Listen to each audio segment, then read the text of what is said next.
Hello everyone, welcome to our YouTube channel. ये एक छोटी सी डाउट क्लास है जिसमें हम उन क्वेश्चंस के बारे में डिस्कस करेंगे जो आपने डाउट क्लास में मुझसे पूछे थे। मीन्स या तो व्हाट्सएप पे पूछे थे या फिर किसी ने टेलीग्राम पर ये क्वेश्चन सेंड किए थे। तो फर्स्ट क्वेश्चन की हम बात करें। फर्स्ट क्वेश्चन है कि कोई व्यक्ति एक प्रभावकारी तरीके से एक हुनर कैसे सीख सकता है। प्रभावकारी तरीके से कोई हुनर कैसे सीखेगा? अवलोकन करके, सुनकर, पढ़कर या खुद करके। हम कुछ ना कुछ तो हर तरीके से सीखते हैं। अवलोकन करके भी हम कुछ ना कुछ सीखते हैं, सुनकर भी सीखते हैं, पढ़कर भी सीखते हैं और खुद करके भी सीखते हैं। बट सुनकर हम उतना बेहतर तरीके से नहीं सीख सकते। हम कह सकते हैं यार गाना गाना हम सुनकर सीख सकते हैं, लेकिन उसके लिए भी हमें सामने वाले को ऑब्जर्व करने की ज़रूरत पड़ती है। पढ़कर भी इतना बेहतर तरीके से नहीं सीख सकते कि सिर्फ आपने ओनली बुक से पढ़ लिया और बुक से पढ़कर ही आप मान लो कुछ बना रहे हो। मान लो कि आपने इंजीनियरिंग के बारे में सीखा और बुक से पढ़ के ही आप डायरेक्ट लग गए इंजन बनाने या फिर कुछ ही बनाने, तो ऐसा नहीं हो पाएगा। अब आता है अवलोकन करके और फिर आता है खुद करके। तो मैं यहाँ पर आपको बात करता हूँ वेंडुरा की थ्योरी के बारे में। वेंडुरा की जो ऑब्जर्वेशनल लर्निंग थ्योरी है, ऑब्जर्वेशनल लर्निंग थ्योरी क्या बोलती है कि जो आपका अधिगम होता है उसकी उन्होंने कुछ टाइप बताया, मतलब कि कैसे कैसे होगा। सबसे पहले तो अटेंशन के बारे में उन्होंने बात करी कि सबसे पहले हमारा ध्यान जाएगा उसकी तरफ, अटेंशन। फिर अब बात आती है रिटेंशन। रिटेंशन मतलब कि हमारे माइंड में फिर वो चीज़ रुकना चाहिए। जैसे अटेंशन को हम क्या बोलते हैं? अवधान। नहीं, अटेंशन को अवधान, हाँ शायद अवधान ही बोलते हैं, और रिटेंशन को धारण बोलते हैं। Attention, retention. फिर आता है प्रोडक्शन। प्रोडक्शन भी बोलते हैं और इसको रिप्रोडक्शन भी बोलते हैं। ठीक, फिर उसके बाद आता है मोटिवेशन। अगर हम इस थ्योरी की बात करें तो सबसे पहले बात किसकी हुई? अटेंशन की। अटेंशन के लिए आपको क्या करना पड़ेगा? पहले आपको अवलोकन करना पड़ेगा। अवलोकन करने के बाद उसे माइंड में रखना पड़ेगा। फिर उसके बाद आपको प्रोडक्शन करना पड़ेगा, यानी कि फिर आपको खुद करके सीखना पड़ेगा। मैंने इस थ्योरी को एनआईएस वाली क्लास में समझाया हुआ है कि मान लो आपको केक बनाना है, तो केक बनाने के लिए आप या तो यूट्यूब पर कोई वीडियो देखते हो या फिर कोई है जो अच्छा केक बनाता है, आप उसे अच्छे तरीके से ऑब्जर्व करते हो। तो सबसे पहला तरीका होता है सही तरीके से ऑब्जर्व करना। अगर आपने सही तरीके से अवलोकन नहीं करा तो आप खुद भी सही तरीके से नहीं कर पाओगे। अब इन दोनों में से सही आंसर कौन सा हुआ? अब फोर्थ आंसर भी कट जाएगा, तो राइट आंसर हमारा ऑप्शन नंबर फर्स्ट बचेगा कि अवलोकन करके कोई व्यक्ति बहुत बढ़िया तरीके से हुनर को सीख सकता है। तो सबसे इंपॉर्टेंट क्वेश्चन नंबर ये आया था डाउट में कि शिक्षक के लिए एक निर्देशनात्मक सामग्री है। अब देखो, शिक्षक के लिए निर्देशात्मक सामग्री, कार्य पुस्तिकाएं, एटलस या पाठ्यक्रम गाइड। देखो, जो पूरक सामग्री होती है वो होती है आपकी सप्लीमेंट्री मटेरियल। ठीक है, सप्लीमेंट्री मटेरियल बोल सकते हो, सप्लीमेंट्री बुक्स वगैरह भी बोल सकते हो। इन बुक्स में होता क्या है? सप्लीमेंट्री बुक्स के बारे में बात करूँ तो सप्लीमेंट्री बुक्स में मीन्स मान लो इंग्लिश की ही एक बुक है और फिर एक इंग्लिश की सप्लीमेंट्री बुक है। इंग्लिश की सप्लीमेंट्री बुक में चीज़ों को और थोड़ा अलग तरीके से या फिर थोड़ा एलेबोरेट करके बताया बताया रहता है। ठीक, तो जो सप्लीमेंट्री मटेरियल होता है किसी भी बुक्स का, तो आप उसे ये कह सकते हो कि ये एक निर्देशात्मक सामग्री है। फॉर एग्जाम्पल, जैसे आपने आर डी शर्मा बुक का नाम सुना होगा। आर डी शर्मा बुक क्या हो गई? वैसे तो एनसीईआरटी की एक बुक चलती है 10th 11 9 10th 11 12th में, ठीक है, मैथ्स की एक बुक चलती है, लेकिन एक आर डी शर्मा की बुक पढ़ते हैं तो वो क्या हो गया? सप्लीमेंट्री मटेरियल हो गया, जो हमें डायरेक्ट करता है, जिससे हमें नई चीज़ें सीखने को मिलती है। सो राइट आंसर इसका यहाँ पर ऑप्शन नंबर सेकंड हो जाएगा। ठीक, वीडियो को एंड तक देखना, काफ़ी बढ़िया बढ़िया क्वेश्चन आपको आज समझ में आ जाएंगे। एक ये क्वेश्चन था, इन्होंने बोला था कि ना सर सारे ही क्वेश्चंस में डाउट है जितने भी हैं, तो मैं इसमें से कुछ क्वेश्चंस को डिस्कस करूंगा। यहाँ पर देखो लिखा भी है इन्होंने कि ऑल क्वेश्चंस में डाउट है। ये एक क्वेश्चन है कि व्यावसायिक कौशल पढ़ाने का सबसे प्रभावी तरीका क्या होगा? अगर हमें व्यावसायिक कौशल पढ़ाना है तो उसका प्रभावी तरीका हम कौन सा यूज करेंगे? कक्षा शिक्षण यूज करेंगे, कला और नाटक के माध्यम से, जिक्सा विधि या फिर प्रदर्शन विधि? राइट आंसर इसका बिल्कुल सही दिया हुआ है जिस बुक से ये क्वेश्चन उठाया है, प्रदर्शन विधि ही इसका राइट आंसर होगा। Demonstration method. डिमोन्स्ट्रेशन मेथड होती क्या है? देखिए, प्रदर्शन विधि, पहली बात तो ये रखो कि ये जो विधि है ये शिक्षक केंद्रित विधि है। अच्छा बनाना भूले, शिक्षक। आपको प्रदर्शन से लग सकता है बाल केंद्रित है, बट ये है शिक्षक केंद्रित। ठीक है, यानी कि ये टीचर सेंटर्ड मेथड है। इस मेथड में करता क्या है? टीचर्स कुछ चार्ट आपको दीवार के सामने टांग देगा, उसके माध्यम से पढ़ाएगा। कोई सा मैप दीवार के सामने लटका देगा, उस मैप को दिखाकर पढ़ाएगा। आपके सामने ग्लोब रख देगा, उसको दिखाकर पढ़ाएगा। तो ये व्यावसायिक कौशल पढ़ाने का सबसे प्रभावी तरीका होता है। तो right answer option number fourth ही रहेगा। शिक्षा विधि, नाटक, कला और नाटक के माध्यम से हम कह सकते हैं कि नाटक के माध्यम से कौशल को पढ़ा सकता है, बट नाटक के माध्यम से जो दैनिक जीवन की जो एक्टिविटीज़ होती हैं उनको अच्छी तरीके से समझा जा सकता है। कक्षा शिक्षण तो फिर वो नॉर्मल शिक्षण ही हो जाएगा। राइट आंसर 4 रहेगा प्रदर्शन विधि, जिसे बोला जाता है डिमॉन्स्ट्रेशन मेथड। ठीक, यहाँ पर टीचर अगर प्रोजेक्टर का यूज़ करके भी पढ़ा रहा है ना, प्रोजेक्टर के माध्यम से यहाँ पर कोई स्लाइड चल रही है, इसे पढ़ाया जा रहा है, तो ये भी आपका व्यावसायिक कौशल को बढ़ाने में हेल्प करेगा, प्रदर्शन विधि के अंदर ही आएगा। तो राइट आंसर 4 ही रहेगा। आगे बात करते हैं यार, ये क्वेश्चन अजीब क्वेश्चन ही है। इसका इंग्लिश ट्रांसलेशन देख लेना, यहाँ पर चिड़ियाघर भी दिया है, पक्षी घर भी दिया है, तो ये डाउट में ही है। ठीक है, इसे मैं क्लियर नहीं कर सकता। सेम ये क्वेश्चन है, इसका इंग्लिश ट्रांसलेशन देखना पड़ेगा पहले। क्वेश्चन नंबर 60, ये बहुत बढ़िया क्वेश्चन था। क्वेश्चन नंबर 60, एक व्यक्ति के लिंग के आधार पर अवसर, संसाधन, लाभों का आवंटन और सेवाओं तक पहुंचने से वंचन न करना।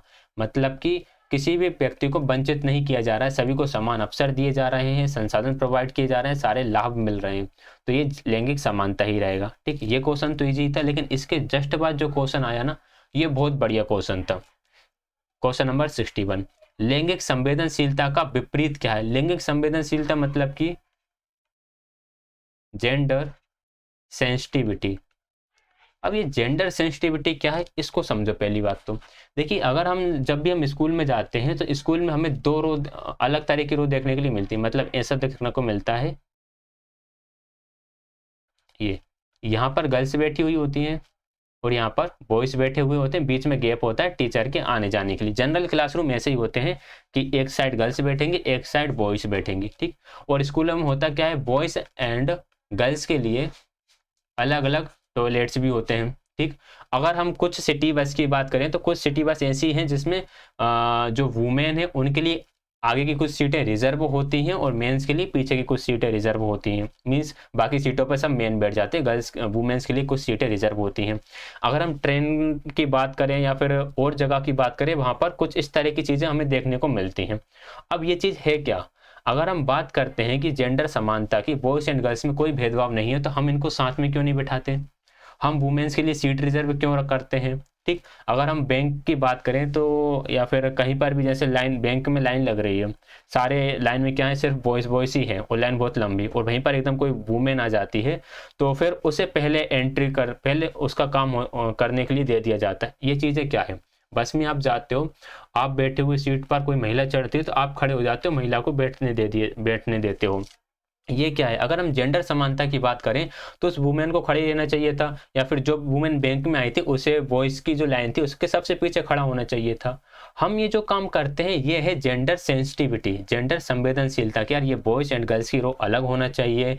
चलो ठीक है, वुमेन है, उसको पहले उसका काम हो जाने दो, बाकी अपना काम चलता रहेगा। ये जेंडर सेंसिटिविटी कहलाता है। ठीक, लेकिन यदि आप इन सब पर ध्यान नहीं देते हो तो वो कहलाता है लैंगिक अंधता। राइट आंसर इसका ऑप्शन सेकंड रहेगा, जिसे हम बोलते हैं जेंडर ब्लाइंडनेस।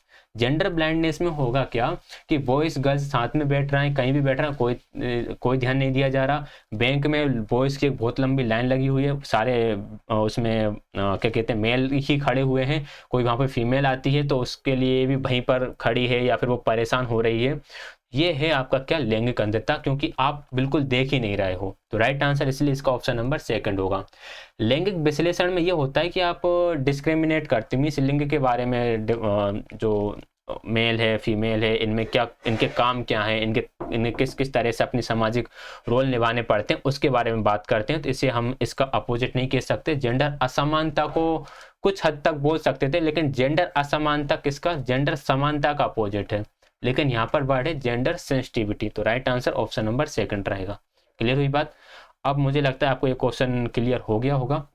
आगे बढ़ते हैं नेक्स्ट क्वेश्चन की तरफ। ये क्वेश्चन पूछा गया था, मीन्स ये किसी ने वैसे मुझे क्या बोलते, मुझे टैग करके तो नहीं पूछा था, बट ग्रुप में पड़ा हुआ था तो मैंने कहा चलो इसे भी इन्वॉल्व कर ही लेते हैं। इस क्वेश्चन में लिखा है, in which measurement initial point is zero. किस मेजरमेंट में इनिशियल पॉइंट जीरो होता है? देखो, अगर मैं साइकोलॉजी की बात करूं तो साइकोलॉजी में जो मेन स्केल जो यूज करते हैं वो 4 तरह के स्केल यूज किए जाते हैं। एक होता है आपका नॉमिनल, जो नॉमिनल स्केल होता है वो सिर्फ आपको नोटेशन देने के लिए यूज़ किया जाता है, मतलब कि सिर्फ बताने के लिए, आपकी पहचान बताने के लिए। जैसे कि जो क्रिकेटर होते हैं, क्रिकेटर की जो जर्सी होती है, किसी पर 18 लिखा होता है, किसी पर 7 लिखा होता है, किसी पर 45 लिखा होता है, तो ये क्या होगा, ये नॉमिनल हो गया, जस्ट नोटेशन दे दिया आपको। फिर एक आता है ऑर्डिनल। ऑर्डिनल स्केल आपको सिर्फ ऑर्डर बताता है कि आप फर्स्ट हो, आप सेकंड हो, आप थर्ड हो। फिर एक आता है इंटरवल। इंटरवल स्केल दो दो दो आंकड़े जो है उनके बीच के डिफरेंस को बताता है। जैसे कि टेम्परेचर की बात करें, मान लो मॉर्निंग में टेम्परेचर 10 डिग्री सेल्सियस था, आफ्टरनून तक 30 डिग्री सेल्सियस हो गया, और इवनिंग में ये आपका और कम हो गया, मीन्स 25 डिग्री सेल्सियस हो गया। तो यहाँ पर डिफरेंस कितने का आया भाई, पहले 20 डिग्री का डिफरेंस आया, यहाँ पर 5 डिग्री का डिफरेंस आया। तो ये इंटरवल है कि 20 डिग्री का इंटरवल है, 15 डिग्री का इंटरवल है, ठीक। इन तीनों में ही जो इनिशियल पॉइंट जीरो नहीं होता है, ना तो नॉमिनल में होता है, ना ही ऑर्डिनल में होता है, ना ही इंटरवल में होता है। ऑर्डिनल में यार देखो, कोई फर्स्ट आता है, सेकंड आता है या थर्ड आता है, कोई जीरो पोजीशन पे आता नहीं, तो ऑर्डिनल में तो जीरो होगा ही नहीं। नॉमिनल में जीरो हो सकता है, कोई बोल सकता है यार मुझे मेरी जर्सी पर जीरो नंबर लिखवाना, मेरा फेवरेट नंबर जीरो है, बट ये इनिशियल जीरो नहीं है कि जीरो से स्टार्टिंग हो रही हो, स्टार्टिंग तो जीरो से नहीं हो रही। इंटरवल की बात करें, अगर टेम्परेचर के बीच में इंटरवल 0 डिग्री है तो उसे हम इंटरवल की तरह देखते ही नहीं है, ठीक है, हम ये कहते नहीं टेम्परेचर चेंज हुआ है। और एब्सोल्यूट जीरो किस में होता है, एक होता है आपका रेशो स्केल। जो रेशो स्केल होता है जिसका हम यूज करते हैं, इसमें होता है जीरो, जिसमें 0 1 2 3 इस तरह से नंबर्स होते हैं, 0 भी रहेगा, 1 भी रहेगा, 2 रहेगा, 3 और इस तरह से चलता रहेगा, ठीक। तो राइट आंसर क्या हुआ, राइट आंसर इसका रेशो स्केल होगा, ऑप्शन नंबर 4 का, कि रेशो स्केल में एब्सोल्यूट जीरो होता है। क्लियर हो गई यहाँ तक बात। इसके बाद फिर इनकी सेंट्रल टेंडेंसी मेजरमेंट की चीज़ें होती हैं। तो आप ये याद रखो कि जो एक चीज़ याद रखो, जो रेशो स्केल है, यहाँ पर लिखा भी हुआ है, जिन्होंने भी ये क्वेश्चन डिस्कस करा था बिल्कुल सही करा था। जो रेशो स्केल की अगर आपको सेंट्रल टेंडेंसी मेजर करना है, तो आप उसकी सेंट्रल टेंडेंसी मोड से भी फाइंड कर सकते हो, मीडियन से भी फाइंड कर सकते हो, एंड मीन से भी फाइंड कर सकते हो। ये क्या है, ये वो है, मीन होता है आपका माध्य, मीडियन होता है बहुलक, नहीं बहुलक मीडियन नहीं होता, मीडियन होता है मोड, मोड होता है आपका बहुलक, और मीडियन होता है आपका माध्यक, ठीक है। इन तीनों ही मेथड से आप इनकी सेंट्रल टेंडेंसी फाइंड कर सकते हो। क्लियर हो गई बात। तो ये कुछ क्वेश्चंस थे जो डाउट में पूछे गए थे। अगर आप अपने डाउट पूछना चाहते हो तो पूछ सकते हो। जब आप चैनल के अबाउट में जाओगे तो वहाँ पर आपको इंस्टा का लिंक मिल जाएगा, ईमेल मिल जाएगा, लिंक्डइन अकाउंट मेरा है, लिंक्डइन अकाउंट पर आप पूछ सकते हो, और टेलीग्राम पर देखो डाउट से बहुत सारे आते हैं, और अगर आप CDP का डाउट मुझे मेंशन करके पूछते हो तो फिर मैं उसका आंसर को डिस्कस करा दूंगा, ठीक है। अगर आप इनमें से कुछ चलाते नहीं हो तो आप यहाँ पर मुझे डाउट सेंड कर सकते हो, ठीक है। लेकिन आपका जेन्युइन डाउट होना चाहिए, वही सेंड करना, फालतू के डाउट सेंड मत करना, फालतू के मैसेज करके परेशानी मत करना, ठीक है। और फालतू का कॉल भी नहीं करना, ठीक। तो यहाँ पर अपने डाउट्स पूछ सकते हो, ठीक है। चलो तो एंड करते हैं क्लास ज्वाइन करने के लिए आपका बहुत बहुत धन्यवाद। पसंद आया तो वीडियो को लाइक शेयर, चैनल को सब्सक्राइब कर दीजिएगा। धन्यवाद।